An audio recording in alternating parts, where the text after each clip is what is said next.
So naturally, there's a little bit of trepidation about this very topic. And so as a follow-up question, we have someone who wants to know that they say they've heard that demons can inspire the speaking in tongues. So is that true? And if so, how can you tell whether it's of God or whether it's of the devil?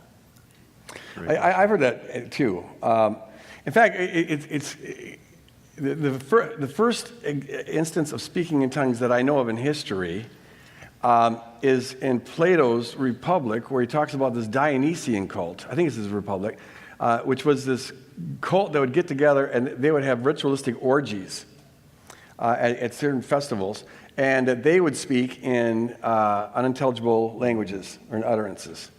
Now that may have just been, some totally unrelated to glossolalia, I don't know. But, and I have heard that, Paul and I have done quite a bit of research on the possession phenomenon, not just in Christianity, but in other world religions and other tribes and stuff. And you have examples there of people who can speak in a different language. I don't know if you ever heard this, or this was an urban legend, but frequently when I was in my non-charismatic days, we would talk about the time when a guy came, I think it was usually a gentleman from Africa came to a church, a Pentecostal church, and heard someone speaking in tongues, and then reported, they're blaspheming God in my African language back. So it's like, this is a live question. The thing has bothered a lot of people. How do you know whether you're praising God or blaspheming Him if you don't know what in the world your language is? It's a good question. Next question. Answer it, dude. To be continued. I always go back to this passage when Jesus says, look, which of you fathers, if your son asks for an egg, you're going to give him a scorpion? And if you, being evil, know how to give good gifts to your children when they ask, how much more will the Heavenly Father give you the Spirit when you ask Him? Luke 11. And so here's the thing. I imagine that Satan knows all human languages, and maybe can pass that on to demons. Who knows how that works in that realm. But it doesn't surprise me if supernatural beings are able to speak in other languages, or at least sound like they're speaking in other languages. So that shouldn't surprise us. But if your heart, and if you're into evil stuff and you're looking after evil, well then, that's when, if you start speaking in tongues, now it's a legitimate question. Is this of God or of the devil? And if you're doing evil stuff, it could be of the devil. But if you're seeking out a Father, and you just want to be used by Him, and you want to have all that He has for you, if that's your heart intent, He's not going to allow you to be possessed by a demon and speak in tongues that way. So it's all about the heart motive. I don't think Christians should ever worry about that if what you're seeking is the will of God.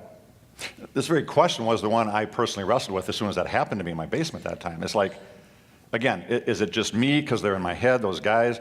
Is it God, or is it really the devil? Like, those were my kind of three options I was trying to assess. And what I did, I don't know if, this is like, it worked for me. I said to God, if you gave me this, I don't want to ignore it. If you didn't give me this, I want nothing to do with it ever again. But I said, how do I know what to do? What I said to him is, look, I said, Father, I'm going to do this for I think I said a month. Please let me know by the end of this month whether the fruit coming out of it is good or evil, right? I had to just trust Him on this.